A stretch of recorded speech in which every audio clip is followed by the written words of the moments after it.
Hello Bharat भाई, हाँ can okay you hear the voice? Yes yes Great, great. So let me see. Rahul bhai as usual has come. Yes, Rahul bhai, Ishwar bhai, welcome. Jagat Patel sir,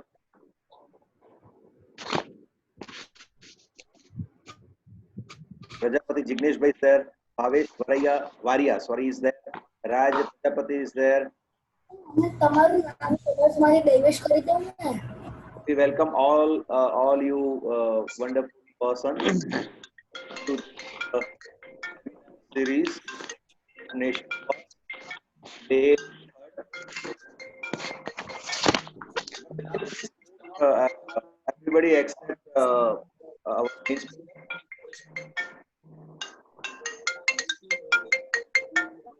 Bharat bhai, yes can you please mute everybody except Ishwar bhai and you and me?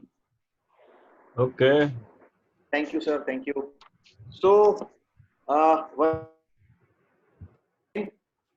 today, 22 April, Earth Day. It's a very auspicious day for all of us.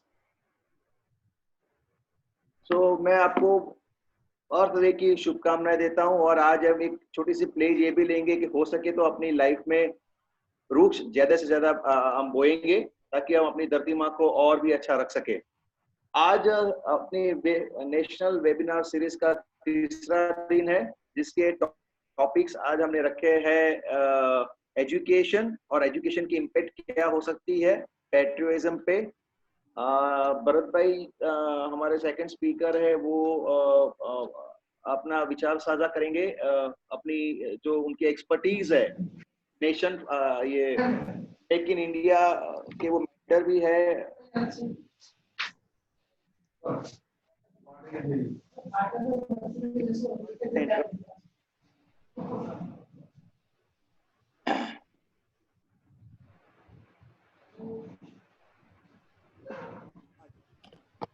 मैं जल्दी से अपने पहले speaker ईश्वर भाई प्रजापति का परिचय आप सबको देना चाहूंगा। ईश्वर भाई Prajapati is an innovator and inspirational teacher by profession since last 17 years. He is very unique in his own mentorship to all his students. He is a popular blogger also. He is a principal of government school in the remote area of Aravalli district since last 5 years. मैंने पहले बताया कि वो बहुत अच्छे renowned blogger है और बहुत ही कम समय में उन्होंने 82,000 यानी 82,000 से भी ज्यादा विजिटर्स पाए अपने ब्लॉग के ऊपर और उनके आए दिन आर्टिकल आते रहते हैं रेगुलरली रिनाउंड न्यूज़पेपर्स और मैगजीन्स में। उन्होंने बहुत अच्छी कोशिश की है पद्मश्री देवेंद्र भाई पटेल के साथ मिलकर उनकी स्कूल में वो एक ऐसी लाइब्रेरी बना रहे जो सेंट्रली एयर कंडीशन रहेगी और वो भी किसी गवर्नमेंट सपोर्ट के बिना with the public partnership. It's up to you Ishwar भाई फॉर योर कमेंडेबल एक्टिविटीज। आज वो हमारे साथ उनके विचार साझा करेंगे on the topic strength of teacher and power of education to influence mass towards patriotism. Over to you Ishwar भाई। थैंक यू मिलिंद भाई, थैंक यू वेरी मच। आपने ऐसा एक मौका आप सबसे बात करने का दिया है, इसलिए आपका मैं आभारी हूँ।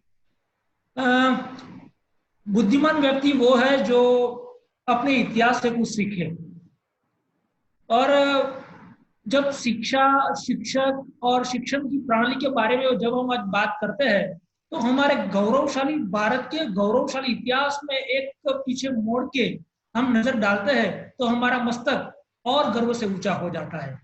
भारत वह देश है जो भगवान श्री राम और कृष्ण की आदर्शों पे चलने वाला एक देश है।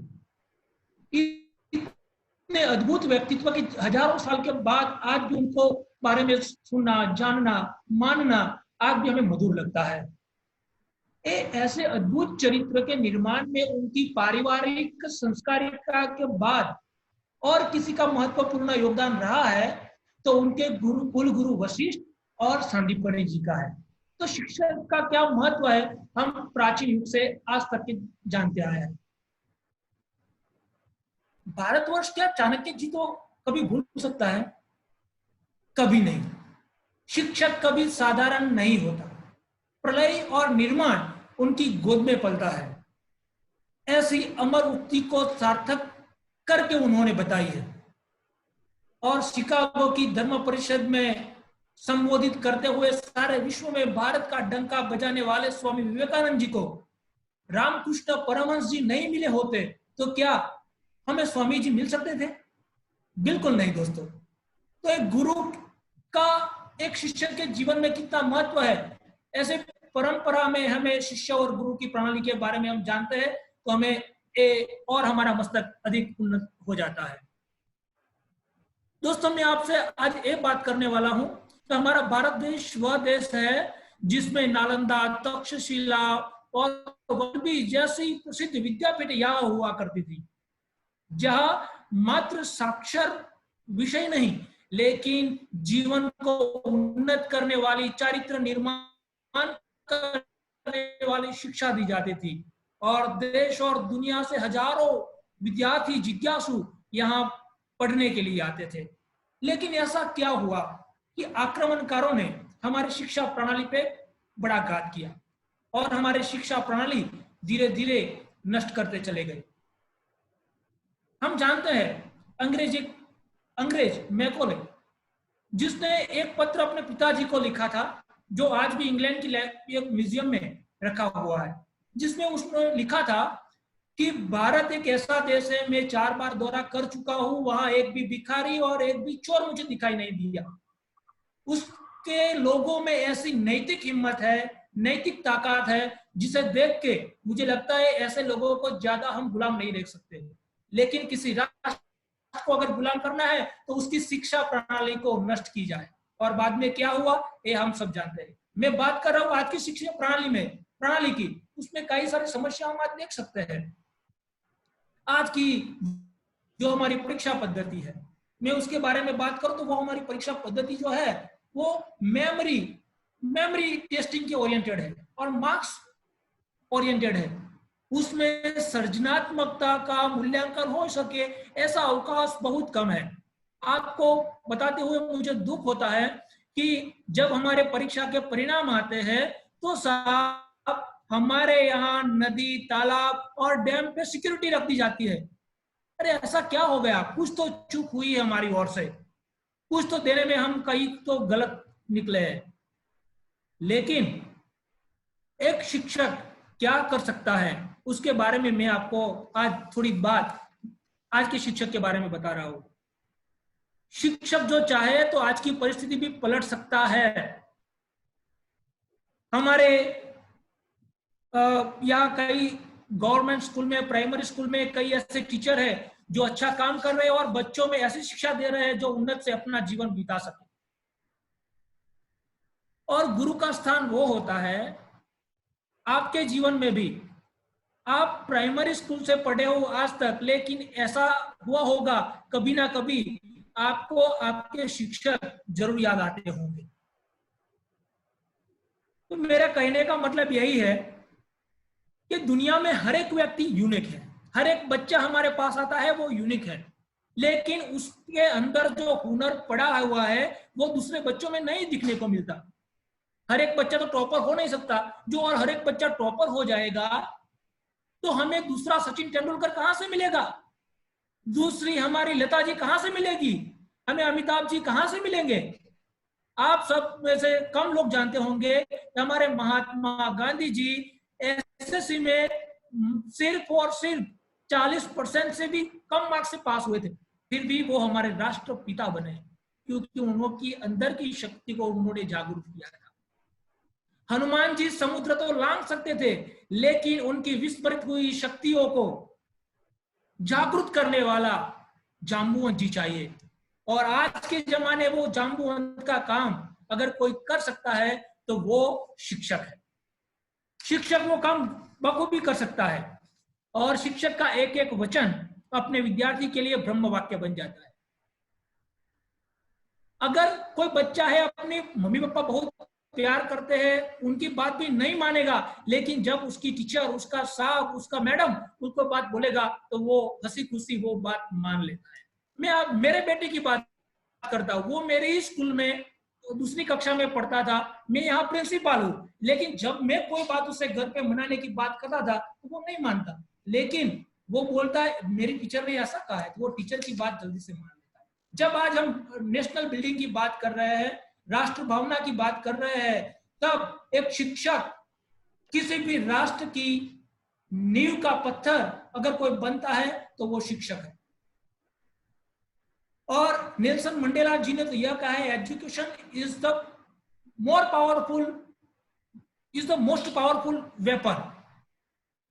और अब्दुल कलाम जी को किसी ने पूछा कि आपको लोग कैसे जाने, आपके होने न हो तब आप लोग कैसे जाने, एक साइंटिस्ट की बदौलत आपको लोग जाने, एक राष्ट्रपति के बतौर लोग आपको जाने, आप क्या लोगों के दिल में बसने के लिए क्या पसंद करोगे आपका नाम? तो उन्होंने बोला कि मैं लोगों के दिल में ऐसे जाना जाऊं कि लोग मुझे एक टीचर के रूप में देखें, मुझे शिक्षक के रूप में देखें और एक शिक्षक के रूप में ही मुझे जाने।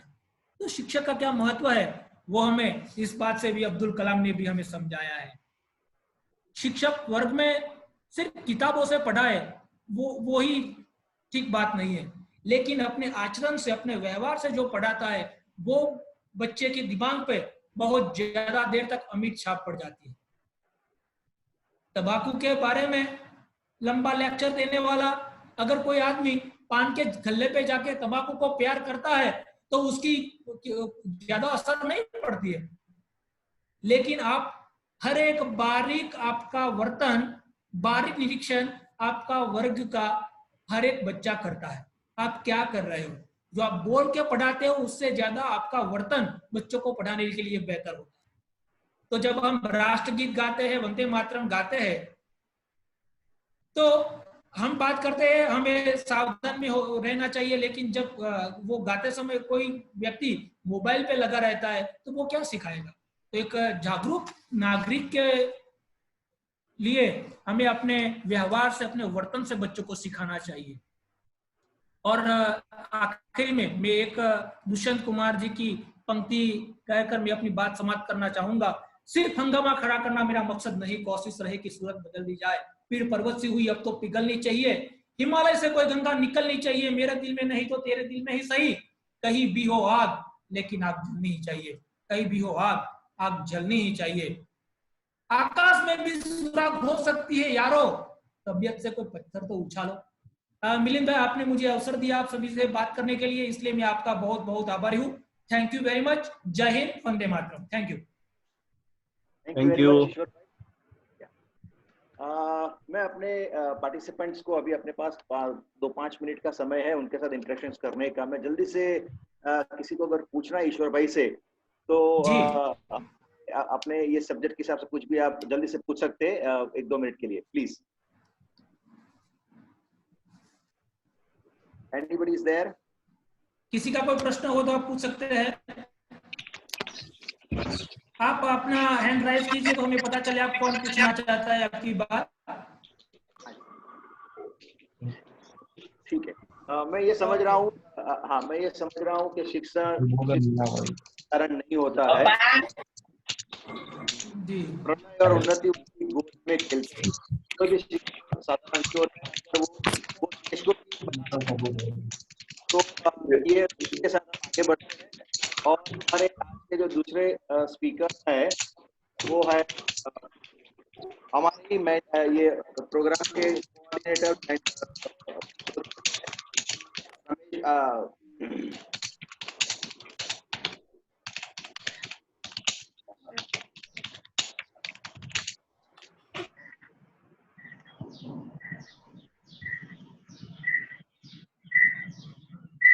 ठक्कर। जो ये नेशन फर्स्ट प्रोग्राम के हमारे सहयोगी भी है और ये मॉनिटर भी करते हैं प्रोग्राम्स को। भरत भाई ठक्कर का अगर मैं परिचय आप सबको दूं तो he is an entrepreneur as being proprietor of DGT Info Solutions. He is the director of few companies and strategic advisor to many startup, SME and NGOs. He is pursuing his consultancies as government mentor of Startup India. बहुत ही अच्छा काम कर रहे हैं Startup India की direction में। उनका खुद का 40 साल का एक्सपीरियंस है in establishing and running and consulting businesses in different business domains of software development, IT marketing and IT financing, legal, agriculture, business, etc. He is expert to render his consultancies for the NGOs for fundraising, crowdfunding, event management, licensing. He is also advisory board member of our Being Patient Foundation. उनका subject आज रहेगा role of startup India for hassle free trade for make in India, जो बहुत बहुत जरूरी है आज की कंडीशन में अपने देश को आगे बढ़ाने के लिए। चाइना के बाद पूरे विश्व की देखा जाए तो नजर आज टिकी है इंडिया के ऊपर। उस सिलसिले में देखा जाए तो हर एक अपनी मैन्युफैक्चरिंग यूनिट का एक दायित्व बढ़ जाता है और किस तरीके से मैन्युफैक्चरिंग यूनिट, देश का एक एक मैन्युफैक्चरिंग यूनिट स्टार्टअप इंडिया की मदद से आगे बढ़ जाए, वो उनका आज का मेन टॉपिक है। ओवर टू यू भरत भाई। यस, थैंक यू मिलिंद भाई। आज का जैसे इन्होंने बताया कि स्टार्टअप इंडिया और उससे हम मेक इन इंडिया पे कैसे जा सकते हैं, and particularly I will add something more, era after कोविड-19। एरा आफ्टर कोविड-19 इसलिए कि हम अभी जिस युग में जी रहे थे वो एक अंधकार युग था। हमने हमारी पृथ्वी को बहुत नुकसान पहुंचाया अभी तक, और सिंस लास्ट मंथ और 2 हम देख रहे हैं कि काफी कुछ बदलाव आ रहा है। तो हम सब एक युग से दूसरे युग में जा रहे हैं। हम पूरा एक युग चेंज होता हुआ देख रहे हैं और एक अंधेरे युग से एक नया उज्जवल युग की ओर हम प्रस्थान कर रहे हैं। तो let us welcome that new era. और पर्टिकुलरली उसमें स्टार्टअप इंडिया क्या है, मुझे आज जो सब्जेक्ट दिया गया है वो स्टार्टअप इंडिया क्या है, पर्टिकुलरली नेशन फर्स्ट। और नेशन हमारा जो इंडिया नेशन को हम कैसे आगे बढ़ा सकते हैं, उसमें गवर्नमेंट ने एक बहुत अच्छा initiative since last 3-4 years startup India एक नया इनिशिएटिव लिया है। मैं आगे सीधा ही उसकी एक वेबसाइट जो है स्टार्टअप इंडिया की, उसी पे हम चलते हैं।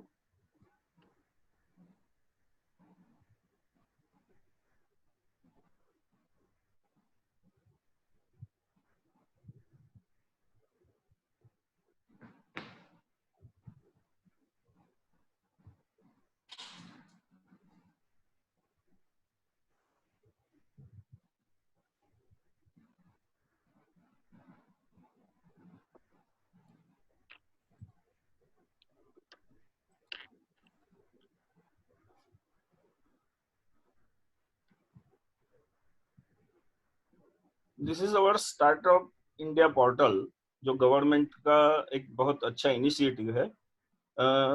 और through startup India portal government ने काफी कुछ हमको नया फैसिलिटीज, नई स्कीम्स का पर्याय दे रहे हैं।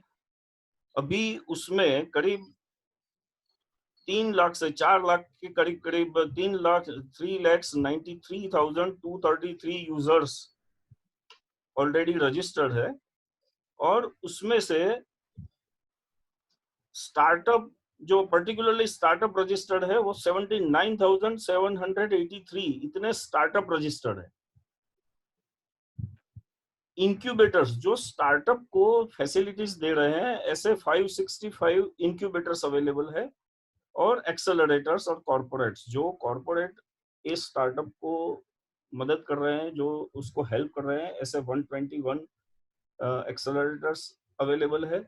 और मेंटर्स जो स्टार्टअप को सिखा रहे हैं कि किस तरीके से उनको आगे बढ़ना चाहिए, आइडिया से लेके कंप्लीट बिजनेस तक कैसे आगे बढ़ना चाहिए, ऐसे 563 मेंटर्स पूरे भारत से इसमें जुड़े हुए हैं। आई हैव प्राउड टू से मैं भी उसमें एक हूँ, मुझे भी एक गवर्नमेंट ने मौका दिया है कि मैं भी एक मेंटरशिप कर सकता हूँ। Government what is startup particularly, तो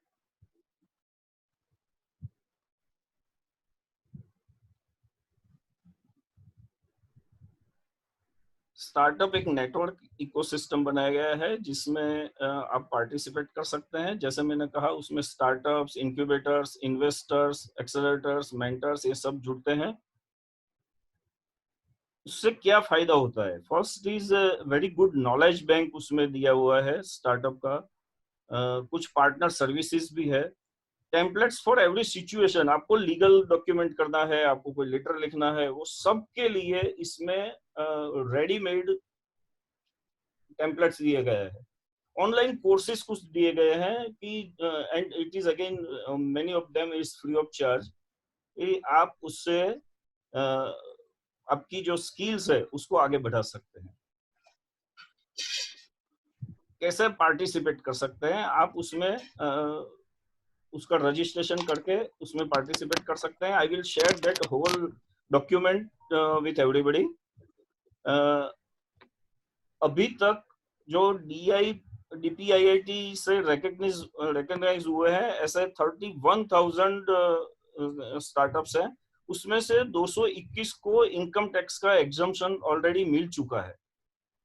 और SIDBI, small industries development bank of India, उससे 264 स्टार्टअप को फंड भी मिल चुका है। So government is very keen to help startups and particularly MSMEs. There are 125 schemes for startups.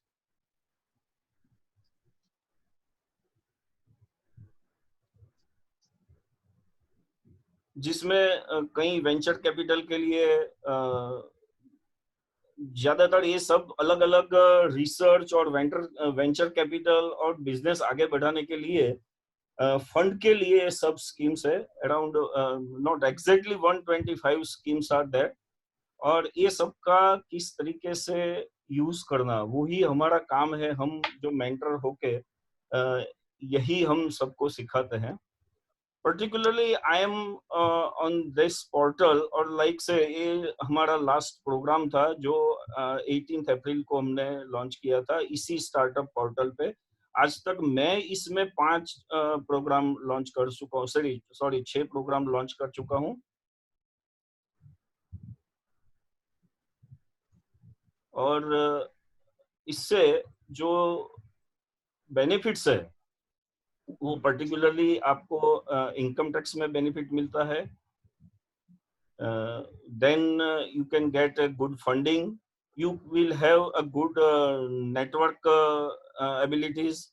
और काफी लोगों से इससे जो मिलके इसमें आप काफी मेंटर से जुड़ के और काफी फंडिंग एजेंसी से जुड़ के आप काफी उसमें से आगे बढ़ सकते हैं। तो ये पूरा स्टार्टअप इंडिया ये गवर्नमेंट का एक अच्छा इनिशिएटिव है। हम सबको इसमें जुड़ के आगे बढ़ना चाहिए, जिससे काफी फायदा रहेगा।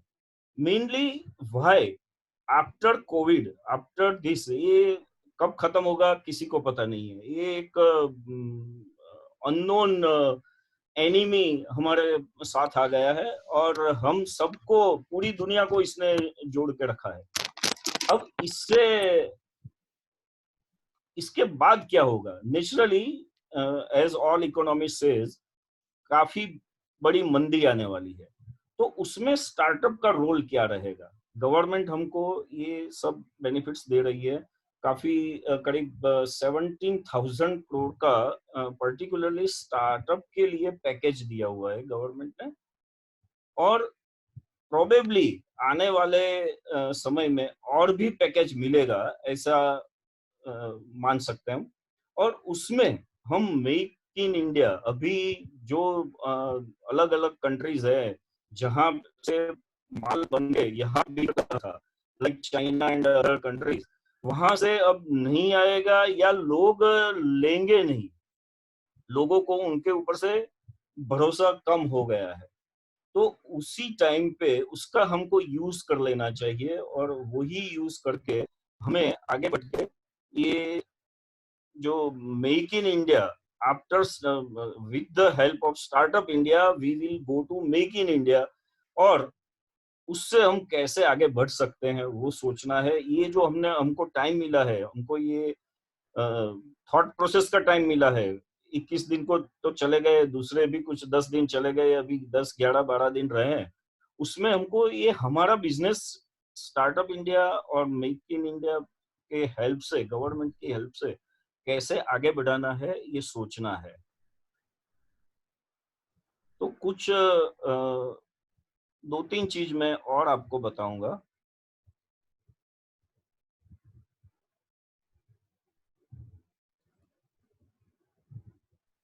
ये आफ्टर दिस कोविड-19, ये जो नया एरा शुरू होगा, एक नई दुनिया शुरू होगी, उसमें बायर का पावर, कुछ ये 5 चीजें जो पोर्टर्स करके, ये हमारे मतलब मैनेजमेंट में एक पूरी थियरी है, वही थियरी से मैं आगे बढ़ रहा हूँ। तो बायर का क्या पावर होगा, क्या क्या सप्लायर का पावर होगा, हम कैसे बिजनेस में राइवलरी फेस करेंगे, वो सब के लिए हम थोड़ा सा एक छोटा देख लेते हैं। Buyer power, buyer will bargain now, उसको कुछ चाहिए। पहले जो था कि सेलर एक अपनी पहचान बना के बेच सकता था, वो नहीं होगा, क्योंकि customer will be the, normally customer is the God, लेकिन यहाँ पे और ज्यादा उसके आपको वो फेस करना पड़ेगा। सो हमको हमारा जो बिजनेस है उस तरीके से, हमारा जो स्टार्टअप है उसको इस तरीके से बनाना चाहिए, उसको उसमें इस तरीके की स्ट्रेटेजी बनानी चाहिए कि कस्टमर को हम क्या दे सकते हैं, कस्टमर का बार्गेनिंग हम कैसे घटा के हमारा काम कैसे बढ़ा सकते हैं। देन थ्रेट ऑफ सब्सटीट्यूशन, हम अभी अगर मार्केट में है तो हमारा सब्सटीट्यूट पैदा होने ही वाला है। ये जो नया एरा आएगा, कई नए लोग खड़े होंगे, पुराने चले जाएंगे, तो हमको ये देखना है कि पुराना जो चला गया है उसका हम सब्सटीट्यूट बन के कैसे चले जाए, और हमारा कोई ना सब्सटीट्यूट ना बने, वो भी हमको देखना है। सो दिस इज द पहले बात है कस्टमर, देन हम खुद, कि हम हमारे सामने जो खड़े हैं, कुछ नए लोग आएंगे, कुछ पुराने चले भी जाएंगे।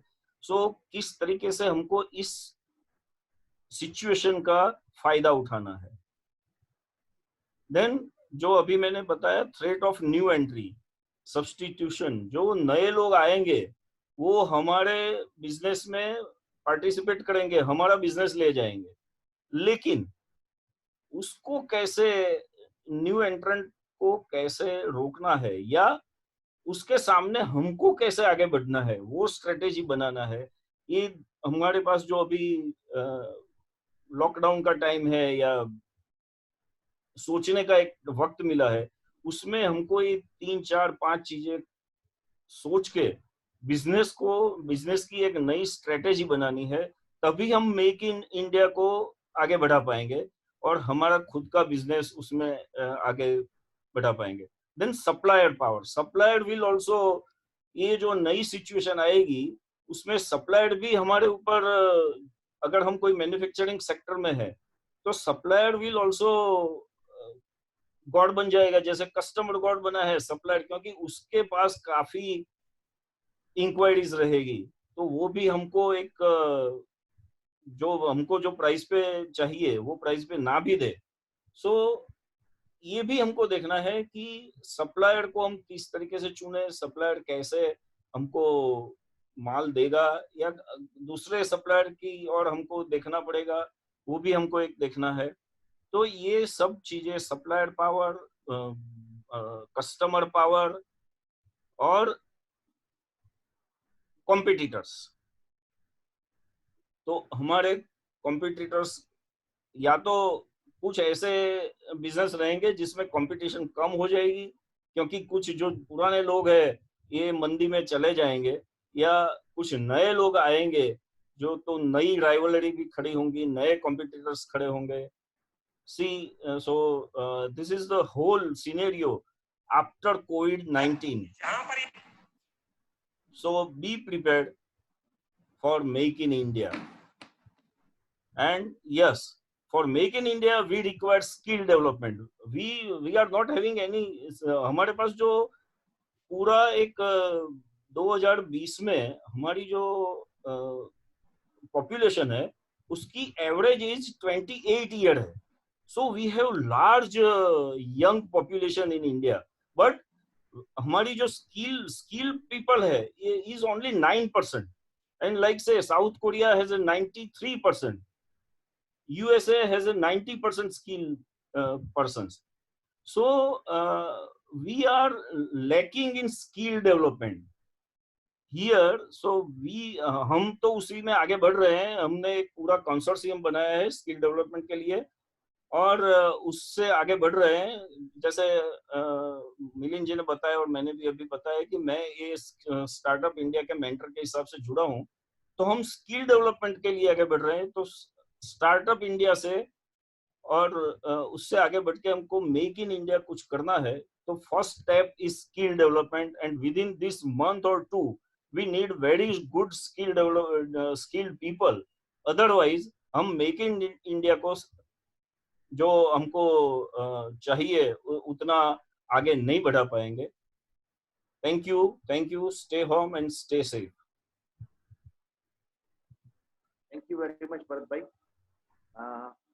Thank you very much, Bharat bhai, for a wonderful session on Startup India to Make in India. और एक चीज है उसमें एक और ऐड कर दिया कि skill development, without skill development make in India नहीं हो सकता, स्टार्टअप इंडिया नहीं हो सकता. मैं आपको रिक्वेस्ट करूंगा सारे पार्टिसिपेंट को आप अनम्यूट कर दीजिए ताकि किसी को भी आपको तो जल्दी से हमारे पास 7 मिनट है. अनफॉर्चुनेटली आज हमारे तीसरे स्पीकर जो विपुल शाह वो मेडिकल से हमारे साथ जुड़ नहीं पाए हैं, लेकिन मैं उसका एक छोटा सा परिचय दे दूं और उन्होंने कमिट भी किया कि जैसे अपनी हेल्थ को वापस रिट्राइव कर लूं मैं तुरंत आपके साथ जुड़ूंगा. बहुत ही इंटेलेक्चुअल स्पीकर है वो अपने, और मैं आपको उम्मीद दिलाता हूं कि हम दोबारा उनके साथ जरूर आएंगे. पहले मैं उनका 1 मिनट का परिचय दे दूं विपुल भाई का. He is by profession he is a chartered accountant और वो स्कॉलर चार्टर्ड अकाउंटेंट है. पूरे इंडिया में उन्होंने 42 रैंक पाया था और वो हार्वर्ड यूनिवर्सिटी के PhD टीचर है. आपने हार्वर्ड यूनिवर्सिटी है या उन जैसी यूनिवर्सिटी से उनके PhD के वो टीचर रह चुके हैं. He is for research student from Boston University as well as Yale University for microfinance. तो ऐसे हम स्पीकर को आज हम मिस कर रहे हैं उनकी की वजह से. जल्दी से उनको अपने वेबिनार में स्पेशली आएंगे. भरत भाई ने भी मुझे प्रॉमिस किया है कि ऐसा एक वेबिनार हम उनके लिए भी अटेंड करवाएंगे. ओवर टू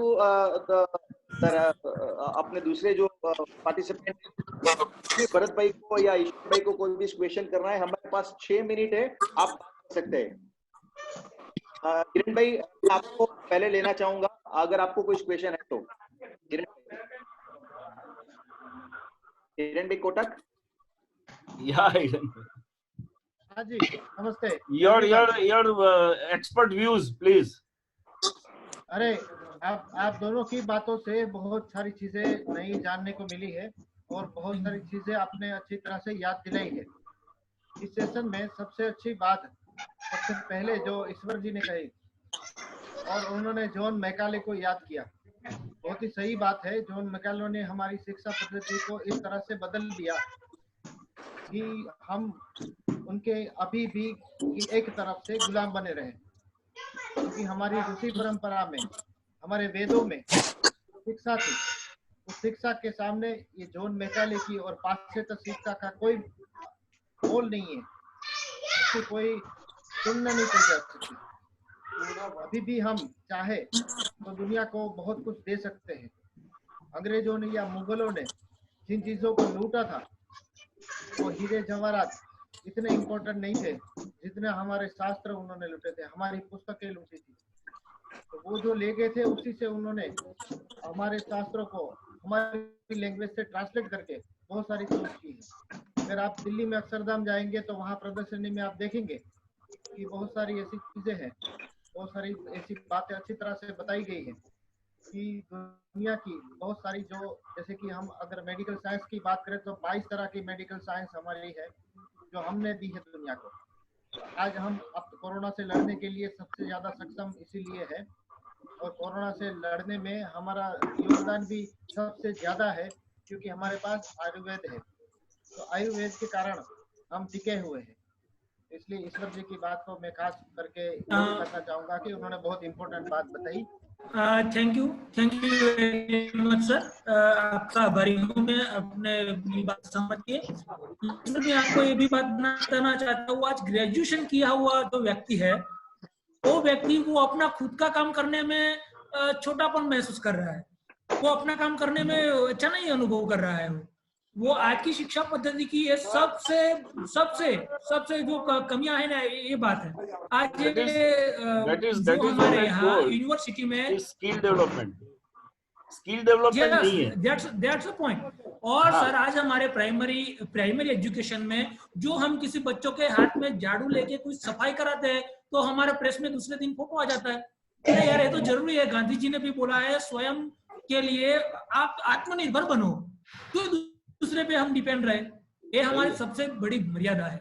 हमें यहाँ नालंदा, तक्षशिला और वल्लभी जैसे विद्यापीठ वाले आज इंडिया की एक भी यूनिवर्सिटी विश्व की 1 से 100 यूनिवर्सिटी में नहीं आती है। सही बात है। मैं जो कंप्यूटर का आपको ये भरत जी की बात को भी कोट करूंगा। भरत जी आपने स्टार्टअप इंडिया की जो बात करी उसी से हम स्वावलंबी बनेंगे, मेक माई इंडिया से ही हम स्वावलंबी बनेंगे। और चीन के पास भी सीखने के लिए बहुत कुछ है, उसमें कॉपी पेस्ट करने में कोई शर्म नहीं होनी चाहिए। बिल्कुल आपका जो योगदान है उस वेबसाइट पे बहुत ही महत्वपूर्ण है। Thank you. मैं सब और ध्यान दिलाना चाहूंगा, हमारा बहुत इम्पोर्टेंट सेशन है हेल्थ के ऊपर, जिसमें स्वामी ईश्वरानंद। 1 मिनट मिलिंद भाई, अपनी पास हमारे पास 2 मिनट है और mister Raunak Kadia wants to say something please. Yes mister Raunak, उनका वीडियो ऑन कीजिए।